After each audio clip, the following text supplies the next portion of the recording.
椰果奶茶。椰果奶茶。是的。大杯。大杯。冰的热的。冰的。你好，擦面吗？面。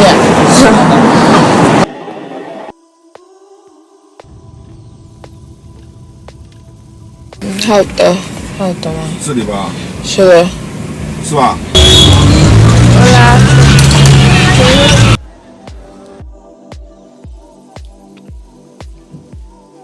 Hi guys, welcome back to my channel, and if you're new, then welcome. I am Maryjane Byarm. Today I'm here to talk to you about how I learned Chinese and how I learned Spanish. I learned them, I guess, in the same way. Yeah, I learned them in the same way. I lived in China for about 2 years, and I've just been traveling around Spanish-speaking countries for about 4 months, and I've been able to pick up Spanish in those 4 months, which is really awesome. So I'm here to spread the knowledge that I've learned. I'm here to spread tips, I guess, on how I did that. And if you are somebody seeking to learn languages, I'm gonna share with you I'm gonna just share with you what I did, and hopefully maybe it can help you. So basically, let's start from, I used to live in China for 2 years, and I did not go to learn Chinese, actually. I went to just visit my sister. She lived in China. She went to school there, and then she ended up working there, and she still lives there. Right now, that's where she is. A lot of people ask me where my sister. She's in China. But yeah, and then I have just been on a mission this year to visit 100 countries in 1 year. So I have spent the last 4 months in Spanish-speaking countries, and I've been able to pick it up.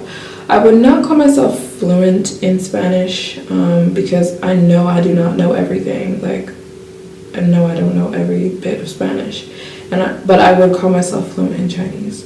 So I'm just going to be sharing with you guys like how I did that. So the number one, am I going to be listing these? I'm just going to list them. They're not in any particular order.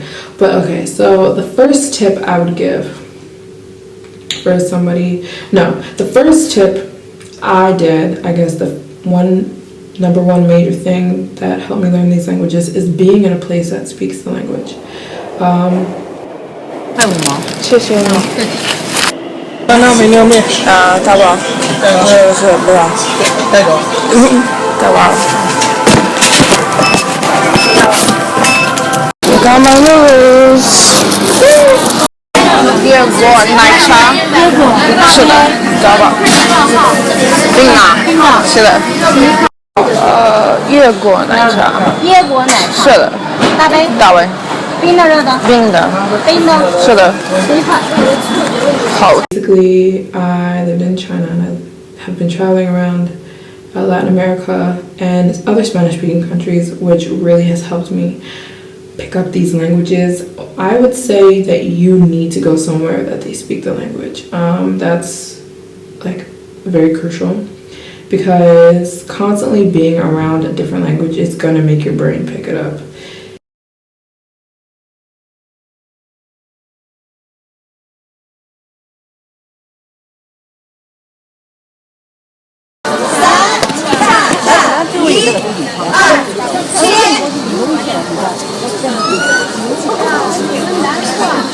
Who cares, though? I will say that about learning the language. Like, you can't just get up and move, or get up and go somewhere for a period of time and do nothing and then expect to learn the language. I think you have to be somebody who cares to learn language, and somebody who is outgoing, because that's what's going to force you to learn the language. Like, when I was in China, there's a lot of Russian people in China, a lot, and so I had a lot of Russian friends, but none of them knew Chinese. Literally none of them that I knew Chinese. And my sister was a model in China, she used to model in China, and there's a lot of Russian models there. That's why most of them go, is because a lot of girls model there. And because, you know, the beautiful, tall, skinny Russian girl, they model in China. And so she used to tell me, like, backstage during the fashion shows and stuff like that, the instructors basically of these fashion shows would give instructions to the models in Chinese, and all the time the Russian girls would be like, I don't understand, so you have to get somebody to speak English, because none of them knew Chinese. I did not know it is because they stick together. Since there's so many Russians in China, they kind of stick together. You know, they stay, all their friends are Russian. If they go out with their Russian friends. If they're speaking, it's usually in Russian. Where me and my sister, we are very outgoing people, so a lot of the foreigners in these countries, they stick to the people that speak the same language as them, where we didn't do that. All of my sister's friends in China are Chinese, which is very rare. Usually when foreigners go places, they're friends with the other foreigners. Yeah, we knew other foreigners in China, and we were cool with some of them. We were friends with some of them, but mostly Chinese people. So basically what I'm trying to say is, go somewhere and stick around people that speak the language you're trying to learn. Some girl DM'd me yesterday on Instagram, and she said that she is going to South Korea to learn Korean, and what are the tips for her? And I said, my number one tip is get Korean friends. Watch Korean TV, listen to Korean music, even if you don't like it. You know, take cabs by yourself. And why do I say that? Because one major reason I learned Chinese is because I was always taking cabs. 好的，好的吗？是的吧？是的，是吧？是的，那个，这里停着吧？是的。 I used to work at this club when I was in China. Somebody asked me to work at this club. They heard me speaking. It was this girl. She heard me speaking, and she was like, "Oh my gosh, you know you know English. You're a native English speaker?" And I was like, "Yeah." And she was like, "I need you to work at my club. We need an English speaker because we get so many foreigner people here, and we need somebody that knows English." So I was like, "Yeah." So I started working there part-time.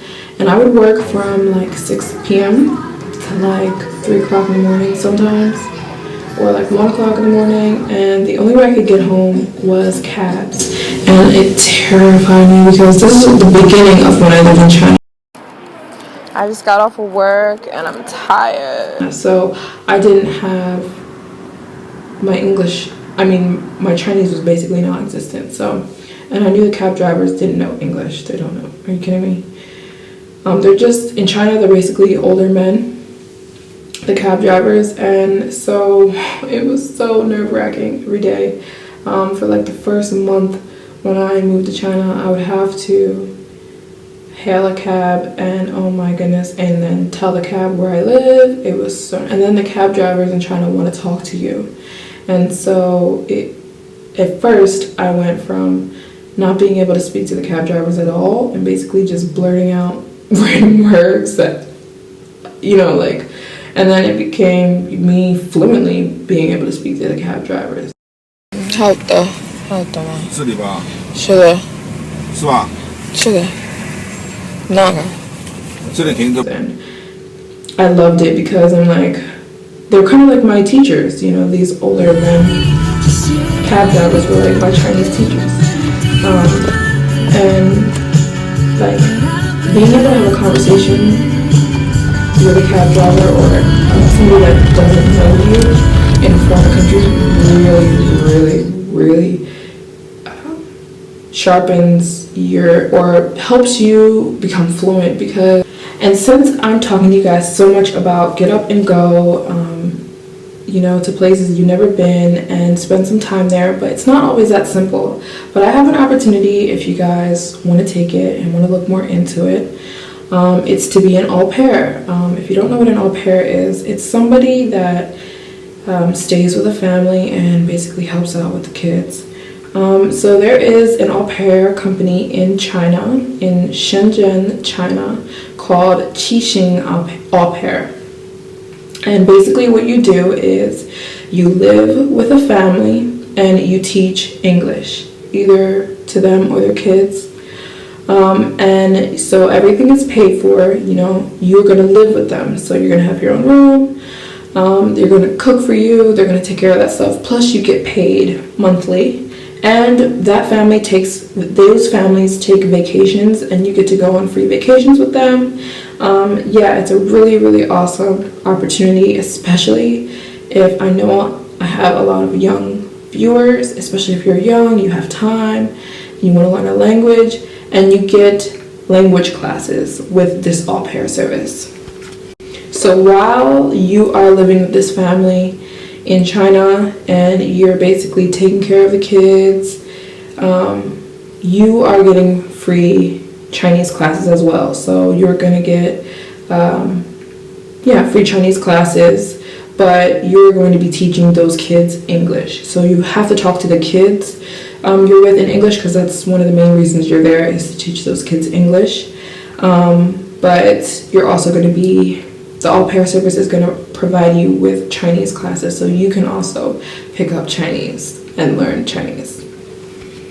I think this is an amazing, amazing opportunity. Basically, you don't have to have any money saved up because you're going to be making monthly money for teaching the kids, but you're also going to have your room paid for, your food paid for, you're going to get free vacations, you're going to get to foster some Chinese kids, you're going to get to help kids by, you know, teaching them or giving them an experience that they've never had before, you know, with somebody from a different country. And if you're good with kids, this is like amazing for you. You have to do this at least once somewhere if you're good with kids, because you're going to be spending a lot of your time with the kids you're hosting, and you get to learn Chinese as well. So I'm going to leave all the information in the description box and a link you guys can click on to check that out. QiXing Aupair is sponsoring this video, but like I have known a ton of au pairs in China, and they all love it and they all talk about it. And I've known a lot of au pairs that have grown up and they say it changed their lives, and you know, it was an awesome opportunity for them when they were younger, and I really, really recommend it to you guys. So I'm gonna have, again, all the information in the link and everything you need to know down in the description box, so click. And if you're really, really serious about it and you know you're interested, or you just want to know more information, I'm going to put the email of the woman that is in charge of it in the description box or on the screen here. And where is it? It's in Shenzhen, China, or you can go to Hong Kong, either one you want. Shenzhen is really close to Hong Kong, so say you decide to go to Shenzhen, you can always go to Hong Kong too, which is really cool. I love that. When I stayed in Shenzhen, I'd always go back and forth to Hong Kong. So you can be placed in Hong Kong or Shenzhen. I'm not sure if you pick or they pick, or all the information will be down below. So yeah, and you can email. The email of the lady that you can sign up with is down there, and all the information is down in the description. So yeah, my tips are: go somewhere that speaks the language you're trying to learn. Talk to the locals. Listen to the commercials. Listen to that music. Watch the TV shows. Even if you don't understand, your brain will pick it up. Like I always say, like, kids never have a problem picking up languages, you know. You never hear anybody say, my kid is having a hard time picking up our language. You know, that never happens, because the brain is constantly trying to adapt. So we have the human species, we have a adaptive brain, adaptive demeanor. So when you are around something you don't understand, your brain is going to force you to pick it up. So especially if you urge it to, you know, especially if you urge it to. So basically, yeah, move somewhere, well, go somewhere that speaks, or spend some time somewhere that speaks the language you're trying to learn. Listen and watch the TV, music, everything. Get friends that don't speak the same language as you. Oh my goodness. I actually had another girl who learned Spanish tell me that's how she learned Spanish. She moved to Chile. People people were telling me I was saying Chile wrong, whatever you want to call it. Chile, she moved there for 1 year, and she told herself, I'm not going to talk or make any friends with anybody who speaks English. And she learned Spanish the quickest out of everybody else who moved there with her, because all her friends were Spanish. So to be able to talk to her friends, to be able to get around, to be able to do anything, she forced her brain to learn Spanish, and she learned it really quick and really, really well. And those two things will get you speaking whatever language you want to so fast. Thank you guys so much for watching this video, and yeah, I'll catch you in my next one.